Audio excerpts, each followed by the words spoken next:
Hey, Mac, you heard about this? Here I am. Have you seen this? Yeah. Currently at the Sphere in Las Vegas, they are playing The Wizard of Oz, and it is reportedly grossing $2 million a day. Ticket prices are kind of crazy. Let's not get into that. But they spent over $100 million to reimagine The Wizard of Oz with a lot of AI. They touched up a lot of stuff. They made the screen an all-encompassing event of sitting with the big, beautiful blue skies. They also added some techniques to recreate a tornado inside the venue, falling apples, flying monkeys. Mac, I will ask you this. What movie would you like to get the Sphere treatment? Inception. Inception, that's a great one. I didn't even think about that. Inception with the visuals and the soundtrack and the Sphere would be it would be overwhelming. It'd be really fucking amazing to see that. Yeah, because right now they are talking about licensing out the Harry Potter movies, Star Wars, and that makes sense if you want to make money. Sure. Tickets costing around $200 a piece. But I'm thinking, like, if you don't want to make money, why not try The Shining, The Thing, a Blade Runner? Blade Runner 2049 would be exceptional. It would look amazing. It's just that those movies, especially the latter two, didn't do great when they were at the box office. It's true. Goo, I think anyways, so when they aren't showing anything there and there's no shows and it's during the day, they have like a movie experience you can go into at the Sphere that you're already paying like $100 or $150 for anyways. So I would pay $200 to see an all-time great movie in the Sphere. I don't know how much I love them cutting 20 minutes off The Wizard of Oz, but I understand the need to maybe use AI to upscale because the screen is obviously unique, and when you shoot a movie in 1936, 39, you're not expecting it. Yeah. Good fun fact about The Wizard of Oz: they used Technicolor in that movie. I think everyone knew that. But thank you. Now, Mac, if you're going to ask me for the movies that I would like to see, I was getting that point. Okay. Too, yes. The Matrix. Matrix would be cool. Either of the Dunes, but I would say Dune 2 is the way to go. But if you're going to go Dune 2, maybe you show it as a double feature. I would like to see Dune, and I need them to blast sand They're going into to blast the atmosphere. sand in your face. The original Jurassic Park would be a spectacle. You'd be in a forest. You'd have the dinosaurs all around you. They could really humidify the air while you're in there, too, so you can taste the surroundings. And not just because it's in its 50th anniversary, but I think sitting in a big blue ocean with a giant mechanical shark terrorizing your island, Jaws would be something else here.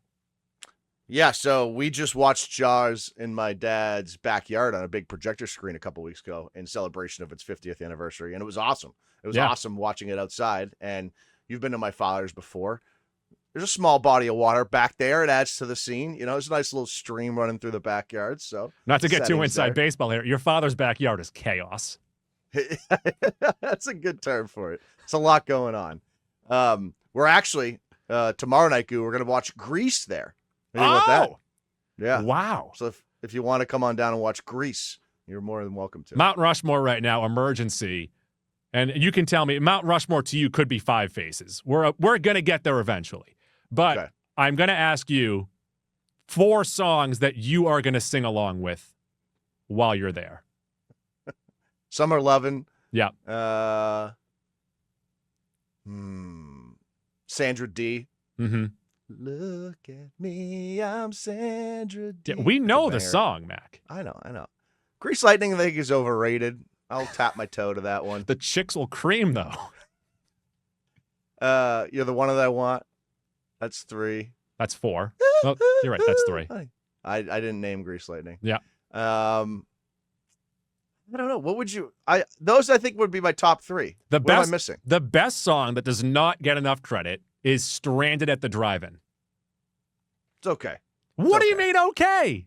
It's all right. He's stranded at the drive-in, branded a fool. What are they going to say Monday at school? Mad a girl, crazy for me. That's a different song. Yeah, I know. I'm just singing Grease. All I'm going to say is this, is that when your father shows Grease 2, I better be invited. I don't think we're showing Grease 2. I mean, if it's When he suggested, I'm gonna shows shoot it Grease down. 2, They're taking suggestions. when he shows Grease 2, I better be invited. They also want folks to dress of the era, and I'm just going to wear a sweatshirt and sweatpants. Do they mean the era the movie was released in, or the era that... They want people to dress in, like, 50s garb. Well, the movie was released in 78. But it's set in the 50s. You should go dressed in 70s garb and to say I was confused. I'm dressed as a theater goer in 1978.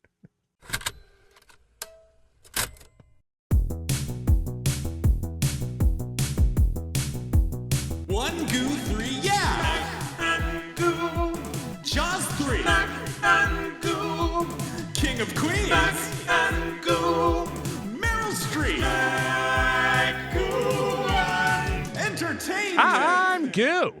And I'm Matt. And we are the Mac and Goo program. We bring you... We're very, very close to what this topic is. If we went back to what our original podcast was, it would be a legacy podcast of Mac ANDGU. Today, Goo and I are talking about what would you rather have, the Red Sox young hitters core or the Mets young pitchers core? Hitters. Reminiscent. Always hitters. Always hitters. Always hitters.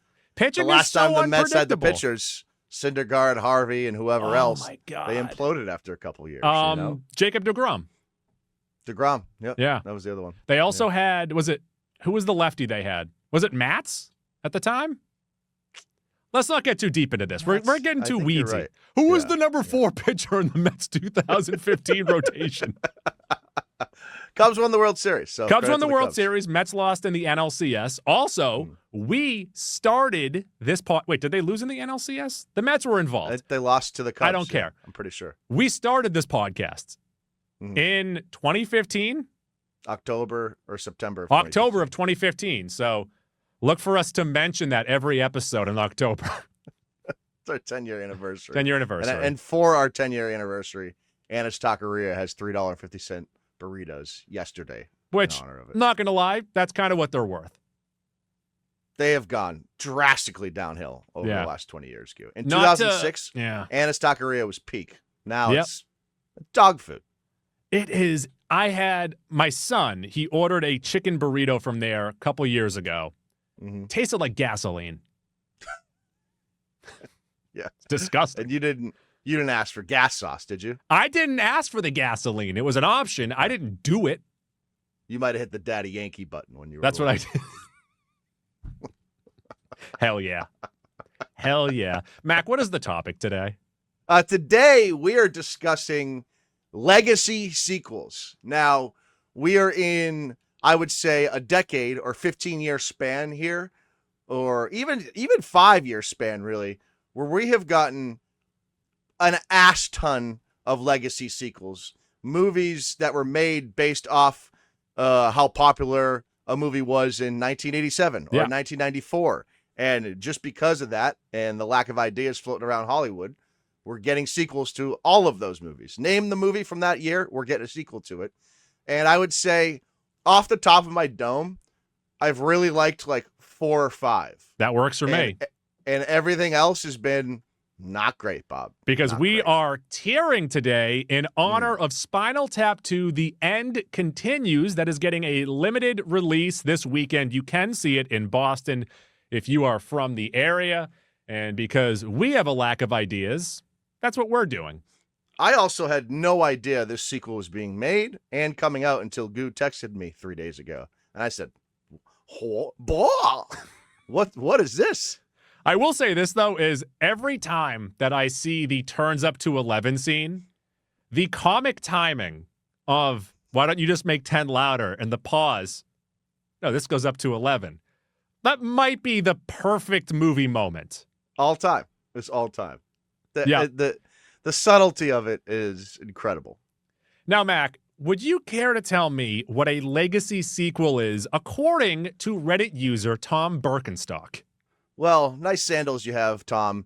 A legacy sequel is usually defined as a long-awaited sequel, usually a decade or more, that often switches its focus to a new protagonist while bringing along one or more of the original characters. Now, I don't want to insult Tom here because he did give us this information. I would have switched one of those usuallys. I would not have used it twice in the same sentence. Yep, that's a good point. This is an interesting one because we're in the requel era as well, right? Lots of where requels. they've muddied the water on what remakes and sequels truly are, and really combined the two. So you can count them if you want. For the sake of this, I don't think we're going to count So them. we're not going to count requels because, like, let's look at the Alien franchise. The Alien franchise gave us Romulus last year, which was a sequel to Alien 2. But we've gotten so many Alien and Prometheus movies since Alien 2, and I believe we just had one, the one with Danny McBride. Came out in, like, 2017 or something like that. So I guess the better way to phrase this is if the legacy sequel is in the same timeline and doesn't branch off into a new timeline, it counts. Yes. If it starts a new timeline but still has similar characters, it does not count. Right. So, like, Halloween H2O, technically by its timeline, is a legacy sequel to Halloween 2. Not the Rob Zombie one, but the one from 1981. No, I think it retcons everything does. but the original. No, it goes back to Halloween 2. Because It does? yes, Halloween H2O does. Halloween H2O does, yes. So, but we're not counting that because it came 7 years, or actually 3 years after Halloween 6. Yeah, amazingly. Yeah. And Halloween H2O looks great.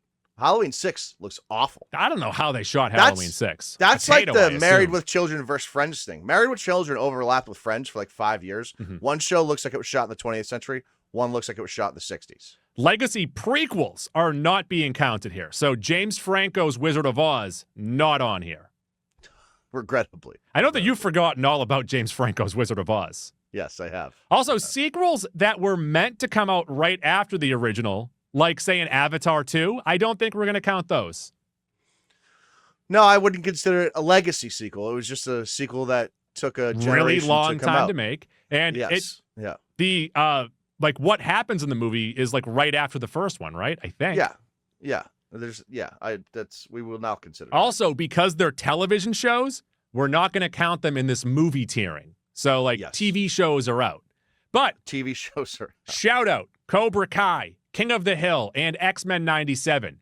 3 shows that did it right. I'll give you one. You haven't seen King of the Hill. Do not poo-poo my King of the Hill. It's true, and I'm just not going to watch Cobra Kai. Bobby. So I'll give you 1.5. 1.5, I'll take that. And because this is a Mac and Goo tier, we each have 3 vetoes, 1 stamp, and 1 stamp remover. So, Mac, without further ado, do you want to start tiering? Let's do it. Let's do it. Let's Let do go. it. Mac, Oh, the boy. tiers that we are looking at today, there are a lot of tiers, lots of colors, lots of movies. Thank you to producer, the other Billy D, for helping us out. At the bottom, the worst tier there is. Because I don't understand this, I'm going to take it as disrespect. Why not just make the sale? Both of y'all going to get clapped. Just above that is This Is Bad. Just above that is Lamb and Tuna Fish. These don't go together. Right above that is Launchpad McQuack, a nice reintroduction to a franchise that you can now move on and do more movies with. Yeah. Just above that is We're So Back. The movie did its job. It's good. Mm-hmm. Right above that, just as good. So we're saying just as good as the original movie. Now, we are going to point out, we're going to get to this in a little bit. Rocky Balboa comes out, I believe, 16 years after Rocky V. That is why we are counting it as a legacy sequel. But for this category, for this tier, we're saying it has to be as good as the best movie in the franchise. So not as good as Rocky V, if we're doing that. So, if we're saying for all of these movies they have to be as good as Rocky V, they're all going to be in here. Okay, I can see it on here. I was making sure Creed is going to be on. Yes, and then at the top, the tippity top, cream always rises to the top. That's what I hear. And I'm going to cream all over this one, Mac. Better than the original. Yeah, and I there's three for sure off the top of my head that are going to land in that tier. I'm sure there's a few I'm forgetting of. So But we'll I will figure say it out. this is that some movies might be held back from getting on this tier because the original is so good, and we can't say that. Yeah, that's true too. I mean, there's a couple in particular, like for example, The Shining. Yes. Its legacy sequel will be very interesting how we're going to rate that because it's pretty darn good, Pretty but darn good. nothing's on the level of The Shining. Right. So, we're all about those asterisk. Hmm. Is plural for asterisks? I believe so. Asteri. It's- Let's I get do not- started I don't mind here, Asteri. Mac. And the first one up here, by the way, these are alphabetical order. Okay. The other Billy D helped me out with this tiering. That's why he is the producer. He is the Tier Master 3000 on this show. Mm-hmm.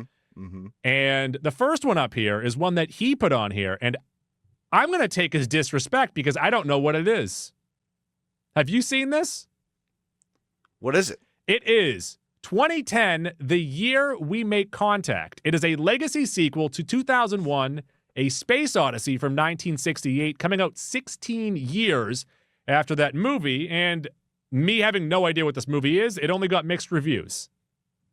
Yeah, this is perfect example of disrespect. I don't understand this. I'm going to take it as disrespect. I've never heard of this movie. Make the sale. Help me with the sale. Yeah, you know what? If any of our listeners have watched the Space Odyssey sequel, I guess please let us know if it's worth watching. The next movie up here is, I think it's wonderful. I think it's a very good legacy sequel, but I think they fucked up the title. And it's Bad Boys for Life. It came out in 2020. It is a legacy sequel, 17 years in the making from Bad Boys 2, but this is the third movie in the franchise. Why are you saying For Life in the third movie? What are we doing? Yeah, so this is a hard one because this movie's not bad. It's better than Bad Boys 4, which just came out, I think, 2 years ago. Mm-hmm. I don't think you can really ever recapture the magic of the Bad Boys movie. So this, to me, this is fine. So what's that, lamb and tuna fish? No, lamb and tuna fish is these things don't go together. The things here do go together, and also Launchpad McQuack. I was going to say, I think this is a good launch pad to getting 3 more movies out of it. Yeah, it did get another movie immediately and made a ton of money, so Launchpad McQuack makes sense. Now, I would use like a DuckTales sounder here, but Launchpad McQuack was used all over Disney Afternoon. So there's DuckTales, there's Darkwing Duck, there is Tailspin. Shared universe. He's the linchpin of the shared universe. Yes. But for here, it's like, hey, let's make more movies. The next one up here from 2024, that's just last year, 36 years in the making. Beetlejuice, of course, the sequel to Beetlejuice from 1988. I know you liked it more than I did. I don't think it's as good as the original, but I do think that we are so back, and we're going to get some more movies out of it. Oh. So we rewatched the original. Yes. It is one of your all-time favorite Love movies. I very much enjoy that first movie. I think the second one is on par with the first movie. So what do you want to do? I would say just as good. I'm going to say we're so back, and I'm going to stamp it. Oh, Fuck off. there's your stamp right there. I refuse. I don't care that it's early. I All right. refuse to let you put it in a tier saying that Beetlejuice is as good as Beetlejuice. Beetlejuice, funnier, more fun. Now, Keaton may not have been as good, but everything else was probably better. I know you can't see it because my desk is covering the lower half of my body, Yeah. but I am Donald Ducking it, and my foot is down. All right, stamped. So you're stamping Beetlejuice as we're so back. We're so back. Next one up here is 30 years in the making, and that is from 2024. Beverly Hills Cop Axel. It should say Axel F. I forgot to put the F in there. Oh, uh-oh. But the Beverly Hills Cop 3 came out in 1994. The original one came out in the 80s. The original one is quite good. It's always on National Lampoon Network. And this is okay. I refused to watch it. So Yeah. I took it as disrespect. Where do you want to put it? It might be lamb and tuna fish. Oh, what? It wasn't bad? It wasn't bad. All right, You didn't fine. see it. I know. I'm not going to fight over something I haven't seen. Yeah, I'm going to stamp it down there. It's the one you haven't seen. I don't care. Let's go on to, from 2020, Bill and Ted Face the Music. This is 29 years after the sequel, Bogus Journey. Mac, where do you fall on Face the Music? You know what? I think we're going to come into a common theme here. I also didn't see this because I don't want these movies. So disrespect for me. I didn't like it. I would say more that it's bad. I don't think it's disrespectful. And also, I love Keanu Reeves. When they're like, hey, do you want to do this? He's like, yeah, I'll help out my buddies. I'll do this. I so get that. Really more for Keanu Reeves anything else here, Mac. The next one up here, I think, is going to be one of your crown jewels. And that is from 2017, a legacy sequel, 35 years in the making, to a cult classic, a movie that didn't even do that well at the box office, and that is Blade Runner 2049. Yeah, so Blade Runner is obviously a cult classic. There's also like 3 editions of it, and that just further confused the fandom. There is a particular version that most people prefer. I think the original Blade Runner's solid. Okay, you know, a iconic sci-fi movie. Blade Runner 2049 is a fucking masterpiece. I put it where I assume you're going to put it. Yeah, Denis Villeneuve. It's better than the original by a lot. Okay. I'll let you leave it there. I'm going to I trust in Mac. The next one up here, Mac, 12 years in the making. It is a comedy sequel. 2006, Clerks 2. Clerks 2. Clerks 2 is okay. Yeah. Clerks 2 is okay. Clerks 2 is okay. Launchpad? No, because it didn't even... Okay, so is it a legacy sequel or is it a trend when Kevin Smith makes a Clerks movie every dozen years? It's a good question. I don't know. I can't say Launchpad this is like McQuack. this is like borderline legacy sequel. Like it barely counts, I suppose, because it's just over a decade. I don't know. You're the Clerks guy. You rate it. I don't know because it's not. I guess I'll go lamb and tuna fish, but it's the better of the lamb and tuna fish. That's fair. At the top of the lamb and tuna fish. Right, because this one's in color. It's more lamb than tuna fish. Or this one's in color, and the original one was in black and white. Yeah, there you go. It was tough to take in. The next one up here is from 2022, Clerks 3, 16 years after Clerks 2. Did not watch it. Okay, so I will say this. While Clerks 2 is funnier, Clerks 3 kicked me in the dick. Clerks 3, actually, I cried at the end of Clerks 3. I specifically remember you giving me the note. You cried at the end of Clerks 3. What I hate about me explaining Clerks 3 to you, I explained the entire movie to you. It's roughly 15 minutes of me telling you about it. I wish I recorded your reaction to me telling you about Clerks 3. Yeah, that was better than the movie. Right. So, like, the movie is okay, but I think the end of the movie really put it over the top for me. So, lamb and tuna fish again? It might be lamb and tuna fish again. It definitely wasn't bad according to your description. No, and Elias, much like in the second one, is still pretty funny. It happens at the beginning of the movie, but they immediately kill off Rosario Dawson. And the child that him and her and Dante had conceived in the second was like, it's a lot of depressing shit. There is some funny stuff in there. It's not Launchpad McQuack because we're not getting a Clerks 4. No. But it might Launchpad McQuack a Mallrats 2, though. How do you feel about that? A backdoor legacy sequel? Right. That might be a TV show. We don't know. Top of lamb and tuna fish. It's better than Clerks 2. Oh, is that the hot take sounder? It might be, but also I'm very confused about lamb and tuna fish now. I don't know how I feel about it. Yeah. Let's go on to another Eddie Murphy movie that was how many years in the making? 34 years in the making. Hot off the back of 1987's Coming to America. 2021 gave us Coming to America. This is bad. This one sucks. This is bad. Is it disrespectful, though?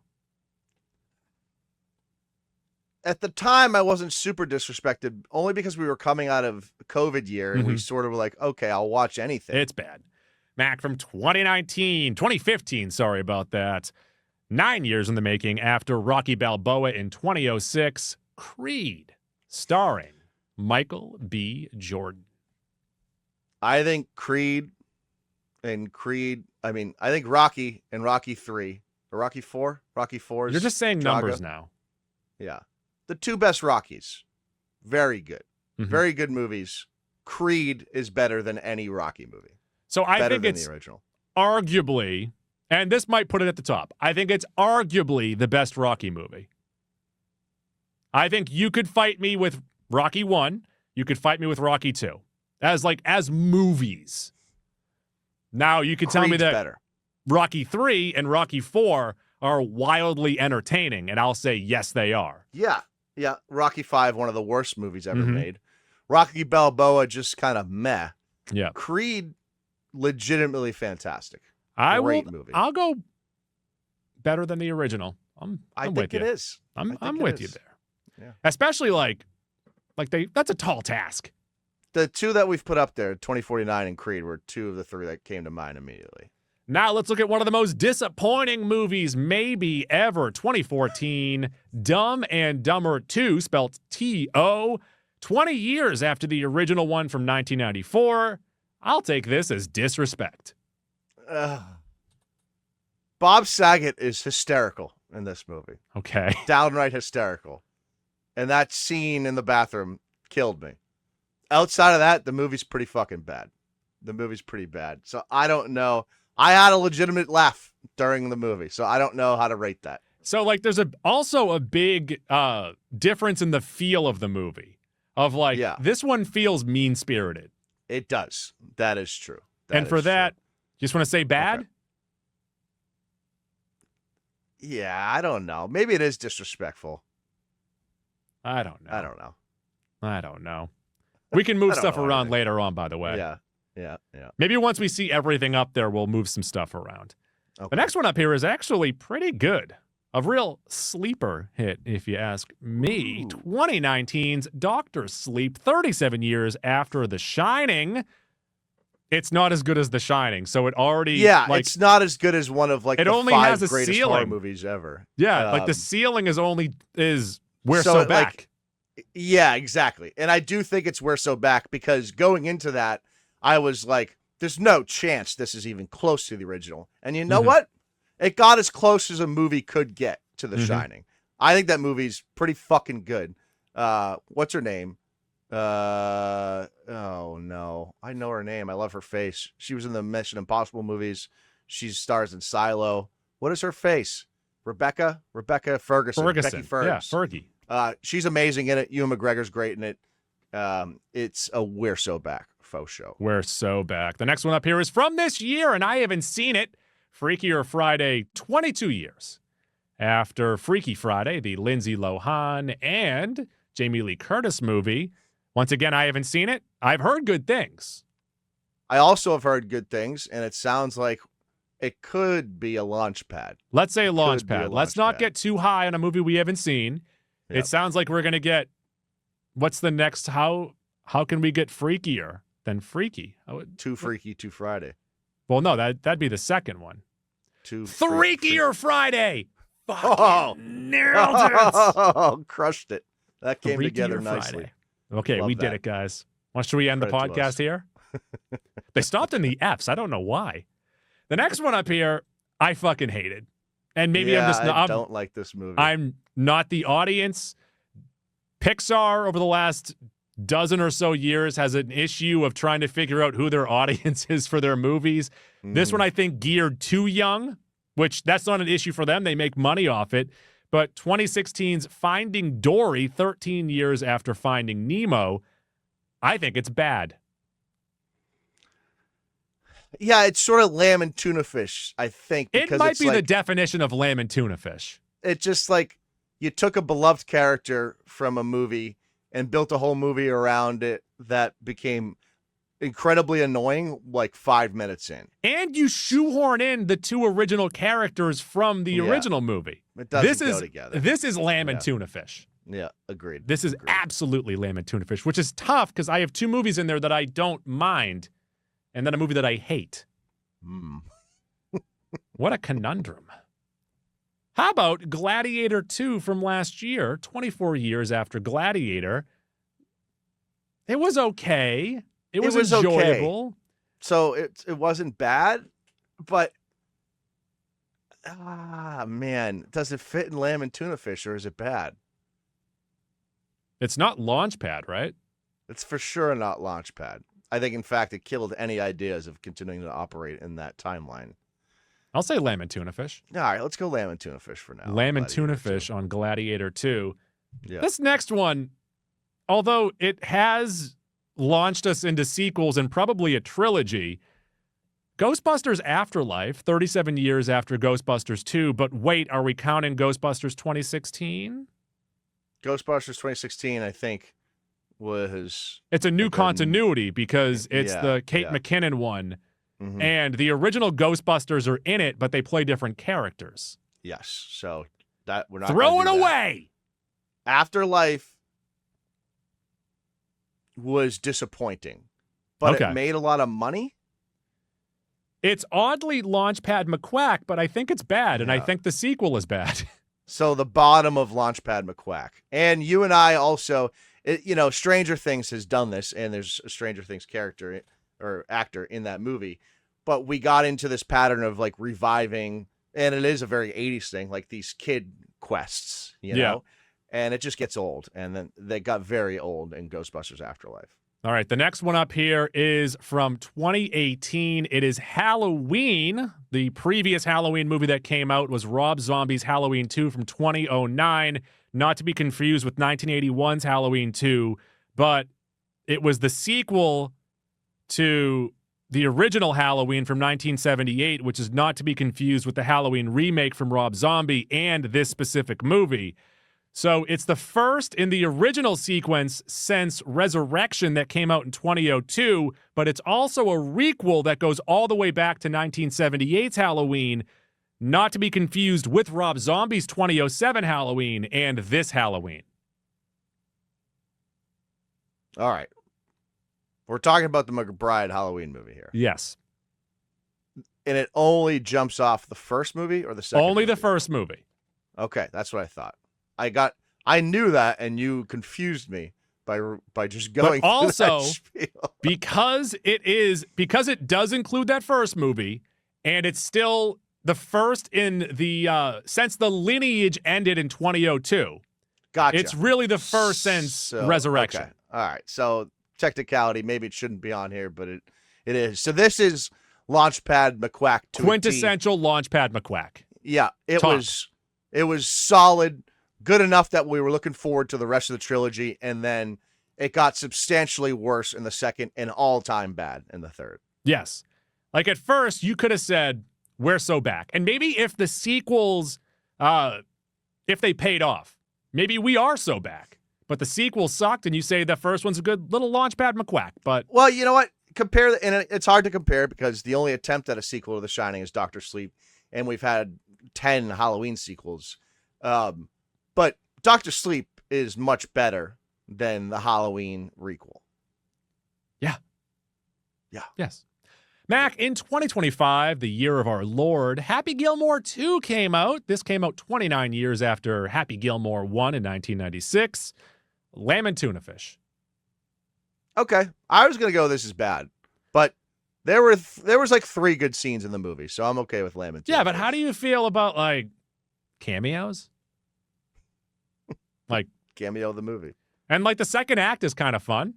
The third act, you know what? The first 2 acts are funny / fine. The third act is all-time bad. Also, let's go ahead and, Lamb and Tuna Fish is from an Adam Sandler movie. Good enough. There you go. You sold me. Oh, or we could add another one there and put it in, We Suck Again! We're only going to use Rob Schneider. That would have been good. We're only going to use Rob Schneider quotes from Adam Sandler movies. That's it. And in 2 of the movies, he plays the same character and says the same lines.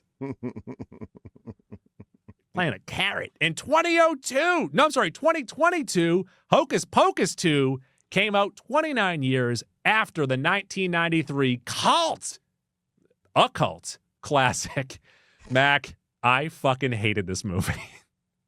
So, if you're new to the podcast here, you haven't heard you and I talk about the original Hocus Pocus in a The while. Hoka Poka. We do the Hoka The Hoka Poka Poka. John Candy. The original Hocus Pocus stinks. It's not I a hate good it. movie. I don't like either of them. I did not need a sequel, so I was offended, disrespected that they made a sequel. Hear me out, and this is going to put us in hot water. Carrot Sign Facing, Halloween Town. Easily. Okay. First two Halloween Town movies, way better than the first two Hocus Pocus movies. All right. Hocus Pocus 2 is disrespectful. Don't let any white girl see that. The next one up here, Mac, is... This is borderline, and I'm not even sure if it is a legacy sequel because it picks up almost the day after. There is no growth from our characters, even though there's been 14 years between movies. And that is Incredibles 2, 2018, after Incredibles 2004. Yeah, this is a hard one to rate because the first one's all-time great. The second one was decent. But I don't know. I would it's say not a launch pad, so No. maybe We're So Back. it's We're So Back. It's a good movie, It's a good but movie. it's not as good. Not and it's nearly as also- good. Hear me out, not a legacy sequel. So when someone sees this and says that's not a legacy sequel, I'll say sure.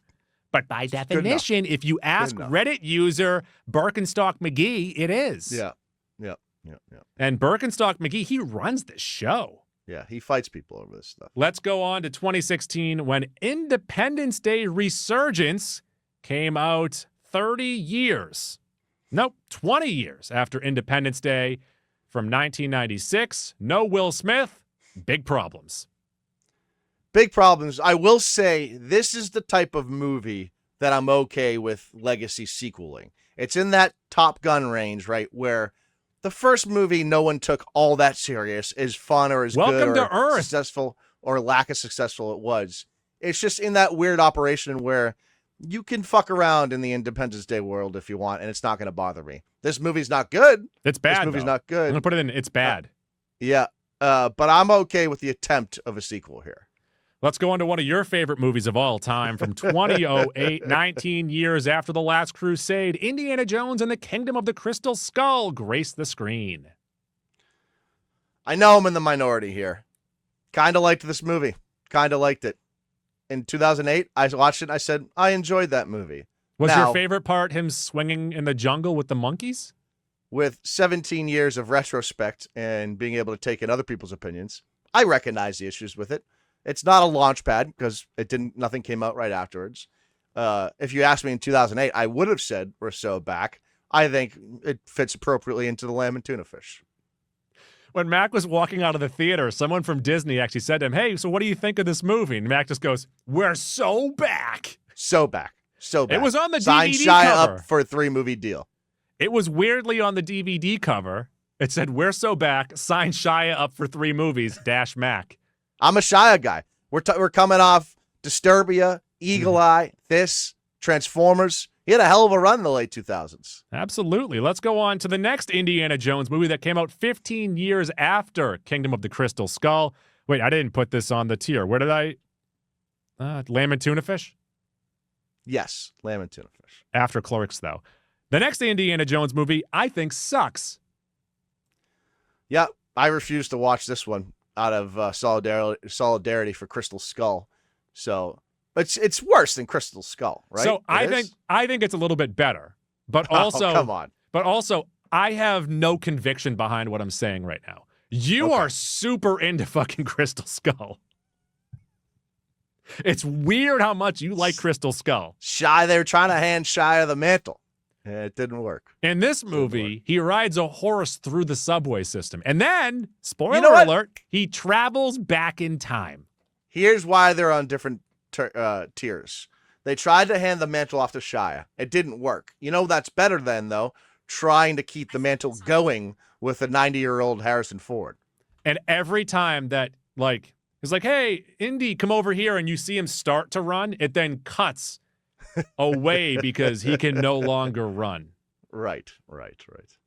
Let's go on to the next one here that this might be an insult. This one might be. This was a rough fucking watch.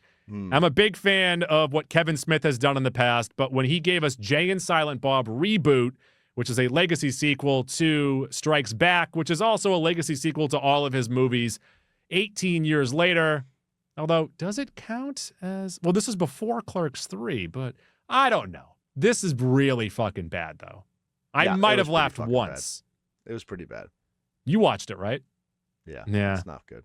Was it disrespectful or bad? To be honest with you, I'm not like a Jay and Silent Bob guy, so I didn't care they were making another one, but from your perspective, I can see it being disrespectful. The next one up here is tough because it is coming from a lineage of what I think is one of the best movies of all time. Mm-hmm. It is 2015's Jurassic World, 14 years after Jurassic Park 3 in 2001, and it's not as good as Jurassic Park. But it's as good as some of these other movies on this board. Is it We're So Back or is it Launchpad McQuack?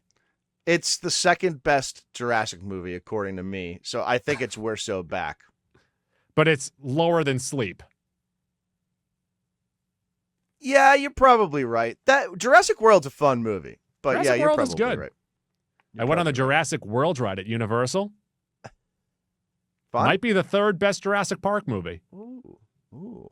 Yeah. And it did, the minute we left there was no question whether it was a launch pad. You were like, oh, we're looking forward to what they're Like, we are in the air with Baloo right now. We're flying that fucking skitter across. It's a seaplane, I believe. How about Jumanji, Welcome to the Jungle? And this is a difficult one. This is a hard one. Because this is a hard one. I like it. I could see people saying this is better because it's almost a different genre than the 1995 movie. I don't think it is. I love the 95 movie. Same. I enjoyed the 2017 movie. I don't know. It was like a pleasant surprise for me, though. So also, I wouldn't say We're So Back. Maybe it's a launch pad. Also, outside of the name Jumanji and the fact that there are animals in there, Jumanji into, Jumanji out of, there's nothing similar between these two movies. True. That's true. It's like a reimagining, but still in the same timeline. Launchpad. And they also they go into a video game that came out before the 1995 movie. Yeah. Like they went into like an NES game. Yeah, you're right about that. So I think We're So Back. This movie made a lot of money. Launchpad. And the first one's good. Remember Jack Black in the first one? Yeah, I'd say Launchpad. Launchpad McQuack. Go top launch. Okay, all right. How about this one here? I don't think you're going to agree with me, but I think it's better than the original. It is 2015's Mad Max Fury Road, the first Mad Max movie since 1985, 30 years in the making. I'm just not a big fan of this franchise. In fact, I liked the Anya Taylor-Joy Furiosa more than this and the original.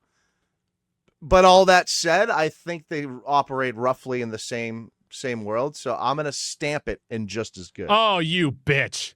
Yeah. Yeah. That's why you save a stamp, Goo. That's why you save a stamp. If I didn't stamp Beetlejuice, we would have made a new tier just called Beetlejuice that Mac would have used.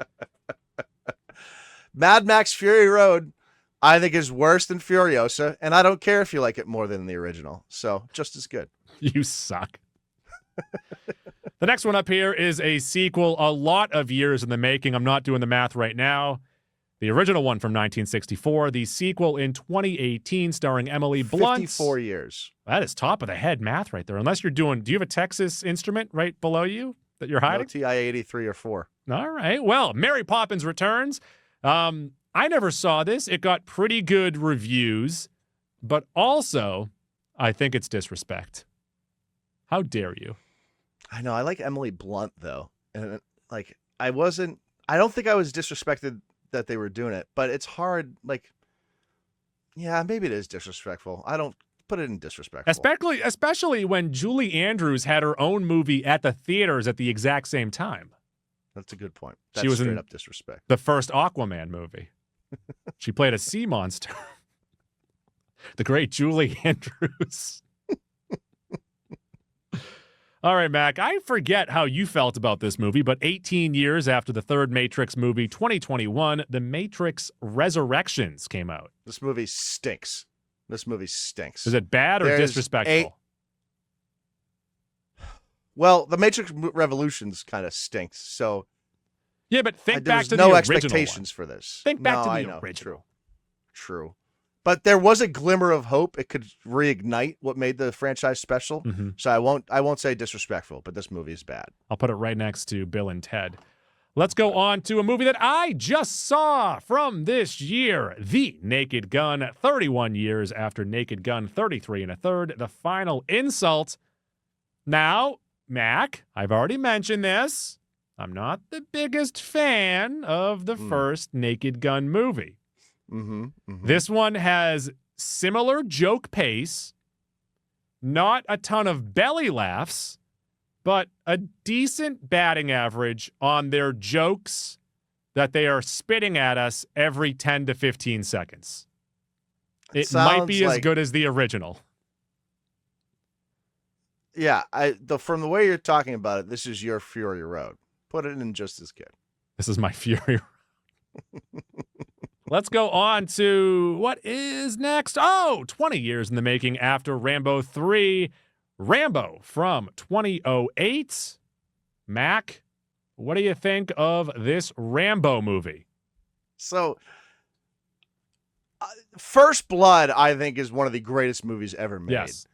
Every Rambo movie after that, I think you could argue is just not straight up not a good movie, but they're all sort of the same. So if you compare this to the original, it's bad.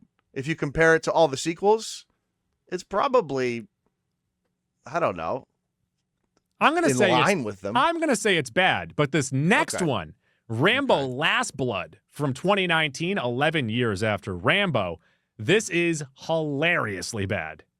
So I have not seen this one. He's got this giant machine gun just set up for him because he can't really move around a lot, and he's just blasting people away. Okay. So where would you put that then? I don't know. Old man porn was really hot at the time in 2019. It was. Still is. It was. This might be at the top of This Is Bad. This might be right there with the Indiana Jones movie. All right. Okay.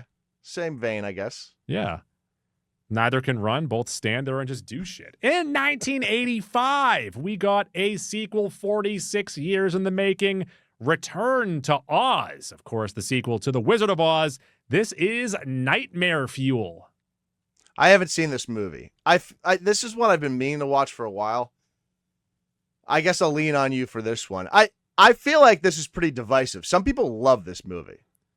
I am going to say this might be top of Lamb and Tuna Fish. Okay. This is weird. That works. It's weird, and it's definitely not for everyone. Don't show anyone under the age of 17. How about another Rocky movie? Rocky Balboa, 16 years after Rocky V in 2006. This is a big old meh sandwich. Yeah. It's not bad. It is kind of boring.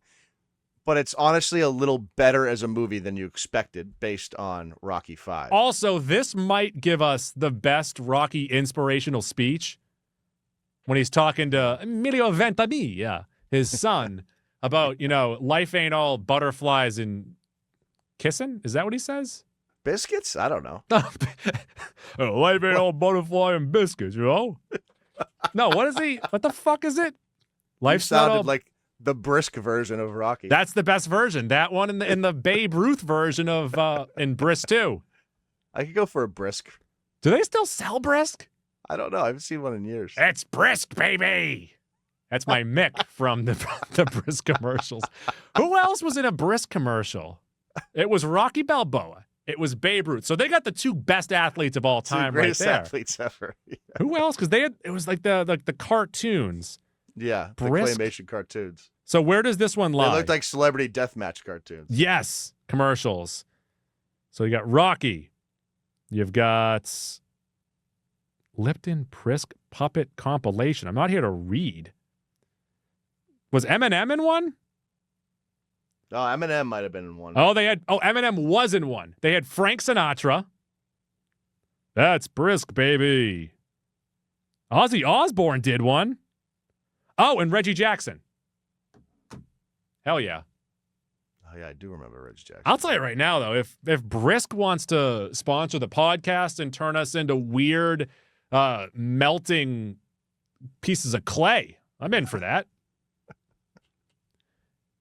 But yeah, Rocky Balboa is lamb and tuna fish, to answer your question from the beginning, Mac. Yes. From 2002, and not to be confused with the 1996 movie Scream, 12 years after Scream 4. 2022. What did I say? 2002. I said 2022. You did now. Yeah, that's what I said. Okay. This might be We're So Back. This is a solid Scream movie, and it's better than the Halloween movie. Yeah, you're right. I think you're right. Bottom of We're So Back. Bottom of We're So Back. We get Nev Campbell. We get David Arquette, who, you know what? This is why they're here. I don't know how they pulled it together. David Arquette is serviceable in this movie. And if you look at the movies in that tier, I think it fits in pretty well with the quality of those movies. The next one up here might be the tippy top of what we're doing here, because I think it is way better than the original movie that I'm not the biggest fan of. This movie, it's Kiss. Keep it simple, stupid. Put me in the fucking, what do you call the jet plane? The cockpit of the jet plane. Give me some big cockpits and let me sit in there with our boy Tom Cruise from 2002, not 2002. I keep saying that fucking thing wrong. From 2022, 36 years after the original Top Gun Maverick. This is better than the original. Yeah, I don't think it's as good as 2049, though. But how is it compared to the other one? You think that Blade Runner is better than Top Gun? Yeah, it probably is, but I still look think at that. Think of the 2049 is a masterpiece. Think of the math, though. Think of the math. How much better is it than the original? I don't know. We haven't reviewed the other two. We probably should have done that first. This is like sort of exactly what we're talking about here. A movie that, you know, a lot of people do love, admittedly. I love the original Top Gun. You and I, in our age range, don't. However, the enjoyment we got out of Top Gun Maverick was unmatched by most movies. Yes. It was so good. I watched it on a plane 6 months after it came out. I know. Because I hated the first movie so much. It was weird. It's like you asked the stewardess, you said, could I please have a pilot hat and a little steering wheel? And they gave it to you as you sat there and watched Top Gun. Top Gun Maverick is fucking awesome. Yes. It's fucking awesome. Love it. And I don't, like, I think people that even love the original will tell you this is a better movie. How about this next one, which I think is just as good as the original movie because it's almost the exact same movie. 2024, Twisters, 28 years after Twister, I would say it is just as good. Yeah, you're probably right. I was honestly a little disappointed. It was a solid movie, but Twister is not the greatest movie ever, so I guess that makes sense. This next one here, I think is a very good movie, but it's not as good as the first two movies, and that is Toy Story 3. I would say that we are so back, though. Yeah, because it can't really classify as a launch pad either, right? Well, it did give us Toy Story 4 that came out 9 years after. Right. And now we're getting Toy Story 5. Yeah. Toy Story, what, 2026? So that's next year, yeah. That's 7 years after that one. Oh, it's a weird situation. I would agree we're so back. I'll put it above Incredibles 2. It's not as I like all Let of me those explain movies more myself. than I like Let me Toy Story explain 3. why it's a better legacy sequel than Incredibles 2. Because it advances the age of Andy and we pass the toys off to a new kid. The toy should have died. I'll leave it at that. Well, I think at the end of every one of these episodes, people wish that you would die. Yeah. I'd say that's an accurate. I was actually thinking about this the other day, and pretty grim. If one of us died during a podcast, it's the responsibility of the other person to still post the podcast, right? Yeah, I'd have a lot harder time trying to figure out how to post the podcast than you would. But I would have you'd have a lot harder time trying to get me help than I would for you. I guess also we'd have to figure out how we die, because if it's something that we can't post, maybe, we can clip it for social media at least. We'll blur it out. Yeah, we'll clip it. We'll clip it. Yeah. 2010, we got a 28-year in the making sequel, Tron Legacy. But also, is this a trend for just how they release Tron movies every 20 years? Yeah, we're getting another one this year, I think. Yes. Tron Legacy is pretty good, Goo. Is it's it either just as Launchpad good or it's just as good. It might be better. You think it's better? The first one's like cult classic stuff, but I don't love it. What are you feeling on this? I was leaning more like we're so back, so maybe we split the difference. We put the baby in the bathwater. Yeah. Just as good. And then finally, this movie fucking sucks. And Ed that Helms, is Christina Applegate. Yes. 2015's Vacation. I said 32 years after the first movie, but that's not true because there are other Vacation and Lampoon movies after. Yeah, Vegas. Yeah. Mac, this is, I think, might be at the top of the disrespectful tier. This is or at the bottom, terrible. however you want to phrase it. Good point. Yeah, I don't know which one's worse, top or bottom. This is one of the worst movies I've ever seen. It's pretty bad. It's not funny. Bad. None of the dialogue is funny. None of the gags are funny. Ed Helms owes so much of his life to season 3 of The Office, because after season 3 of The Office, he's been pretty much unfunny, and he got a whole decade, if not more, work off of this, getting paid quite well, quite handsomely. Hangover movies helped, but again, he's the least funny part of the Hangover movies. This is borderline unwatchable. All right, so I will read through the movies that are on our tiers. Mac, if at any point you think we need to move something because you have 3 vetoes, I have 3 vetoes, and we each have 2 stamp removers, let me know, and I will let you know. Okay. Let's start at the top. We have 3 in better than the original. We have Blade Runner 2049, Top Gun Maverick, and Creed. Love that tier. I think those are head and shoulders above everything else we've talked about. Just as good. Mad Max Fury Road. You've already stamped it in to just as good. We have The Naked Gun from this past year, Twisters, and Tron Legacy. I'm okay with this tier. It's an awkward tier, but it makes sense. Next one up here, We're So Back. And some of these movies are capped by how good the original one is, so they couldn't be just as good as the original.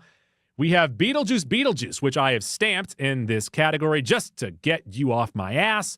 Dr. Sleep, Jurassic World, Toy Story 3, Incredibles 2, and Scream. I don't think I want to move anything up.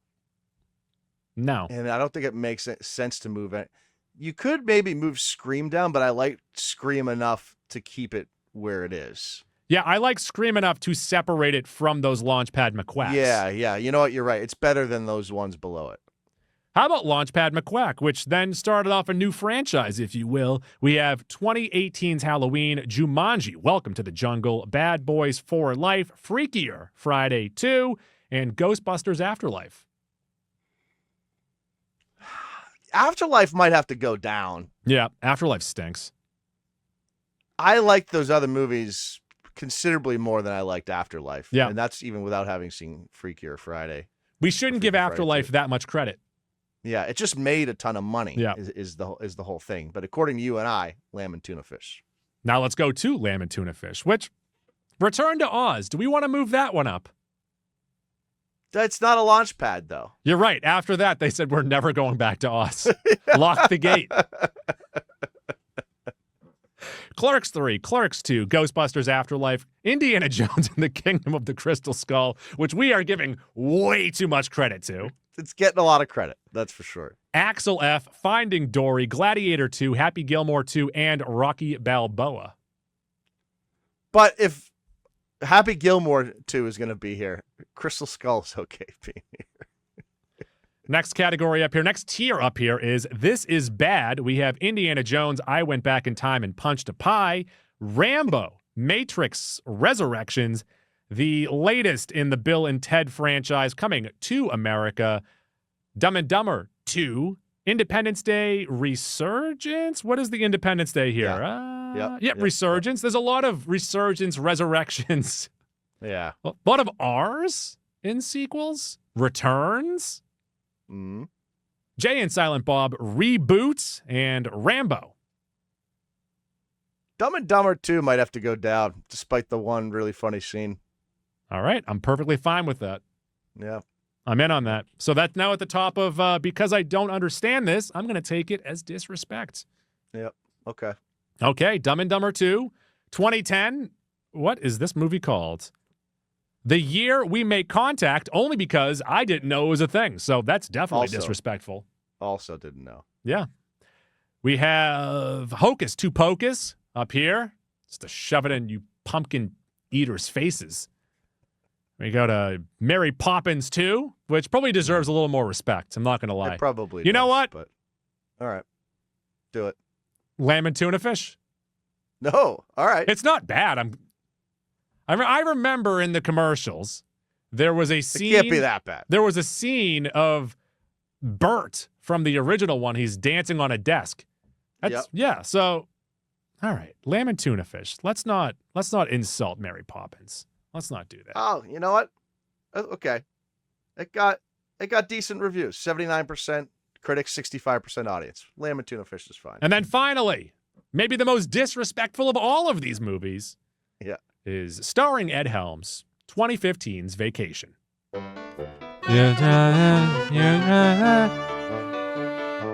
Let's get into Mac Sack. And Mac Sack could be anything it could be about. Hey, Mac, I've heard this about you. Yeah? You like music? I'm a fan of music. Why do you ask? Well, I know that you went to a concert last night. Yes. You saw Dula Peep. Yep, Dula Peep. I'll tell you, Goo. So me and friend of the podcast, Billy, the original Billy D, we are like the biggest fans of pop music. Yep. I don't know why or how. I don't know why the way we are. Dua Lipa, other than like Olivia Rodrigo, but obviously Taylor Swift is on another level. I don't care for her, but she has her fans. Dua Lipa is like the best thing going right now. Incredible performer, singer, dancer. Her songs get your ass off the seat. An all ages crowd type of thing. I can't recommend Dua Lipa enough to the folks. All right, you mentioned being a huge fan of pop. Top of your mind right now, Mount Rushmore, your top 4 current pop stars. Olivia Rodrigo, Dua Lipa, Chappell Roan. People would want to say Sabrina Carpenter. I think she gets it. I think she's fun, so let's throw her in there.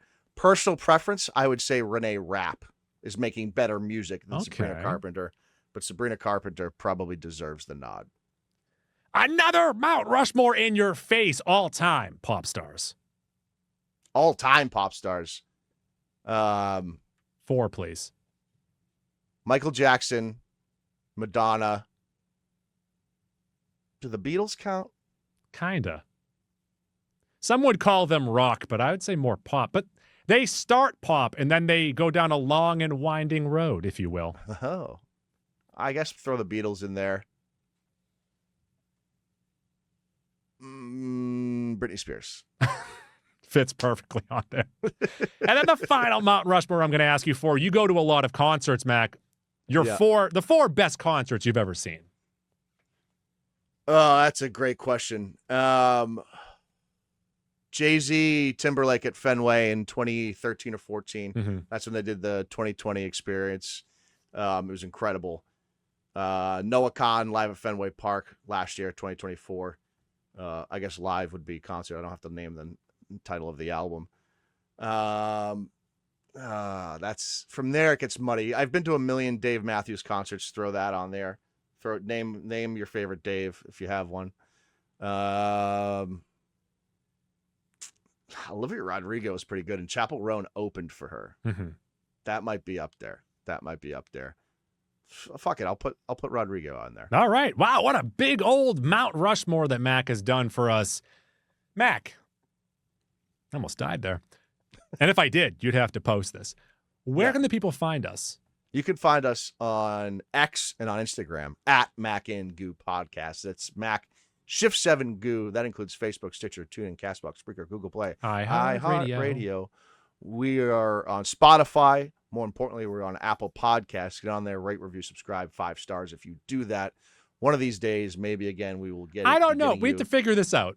Yeah, maybe we'll be reprinting Mac and Goo T-shirts from the folks over at Watertown Sportswear. Watertown Sportswear is on 34 Mount Auburn Street in Watertown. WatertownSportswear.com, expert screen printing and embroidery. tpublic.com, merch. Oh, I forgot to mention this during the news dump. It just slipped my mind because I was so into that fucking catfish documentary. But Tim Robinson, we got some stills of his new show coming out. Yeah, so in the next week or two, Goo and I will have a little bit of what you've been watching. Just a couple notes here. Peacemaker Season 2 has been pretty darn good. Mm-hmm. Really enjoying it. The new HBO show that Dork talked about this week, Task, its first episode just came out. It's got potential. It's going to be like a, crime thriller type of show. Mark Ruffalo's always great. The Paper came out on Peacock, the legacy sequel to The Office. And you know what? It's okay. It's okay. There is a character on the show. How many episodes in are you? 6. Okay, so there's 1.5 characters on the show because one character talks with this other character a lot that are so unrealistic. There's enough at stake without having them on the show that you can still have hijinks, you can still have fun, and you can cut the episodes from 24 to 28 minutes down to 22 minutes. It is, we discussed it briefly. It's having the same issue that season 1 of Parks and Rec had, where it doesn't know which characters to lead off of. Yeah. And it's giving you too much of one or two characters. But in particular, the lady character, Esmeralda. Esmeralda is my least favorite character I've ever seen. One of the worst characters in television history. Horrible. You already have the British guy there being a cheeky asshole. He would have been good enough. The Esmeralda character is taking you out of the show entirely. And I understand the people's biggest criticism with the original Office is that Michael Scott was too unrealistic. And I don't agree at all. I think he was the perfect encapsulation of someone like that. The British guy in this show is in that realm. The redhead or the gray hair? The gray hair. Okay, the gray hair. Pseudo boss. The gray-haired fella does something, it might be in episode 7 or 8, where he says that he replies to all mass emails, and you can see how he does. He's like, great idea. This really works. And like, that is hilarious, because there are people that do that. Yeah. It's I'm telling you, that one character, you remove her, you might have something there. I don't know if it's going to get renewed or anything, but the show is watchable outside of that one character. Agreed. And then also, Goo, I don't know if I texted you this or not, but I received a few texts and I watched it. There's a new show on Netflix called Love Con Revenge. Have you heard of this? I heard who is on the show. There's a fellow we went to high school with. Who was on the show. My sister told me.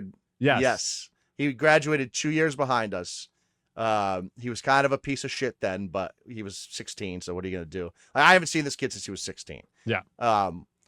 He is featured at the beginning of episode 2 into episode 3 on this show. Yeah. And he is a real bad guy. Okay. I need to watch. Person. So I'm going to watch this tonight. Yeah. My sister told me about it yesterday. I'm like, it's like, you're like, wow, he's a fucking actual piece of shit. So if you watch Love Con Revenge, I won't name the name. Yeah. But if you watch it, at about 20 minutes into episode 2, his thing starts and ends about 20 minutes into episode 3. And if you watch it, you'll know who we're talking about. Okay, sounds good to me.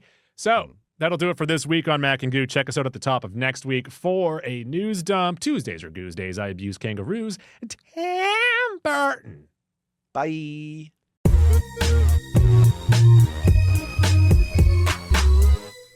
Please flip the cassette over to side B to continue the adventure. Now it's time for girls jumping on trampolines.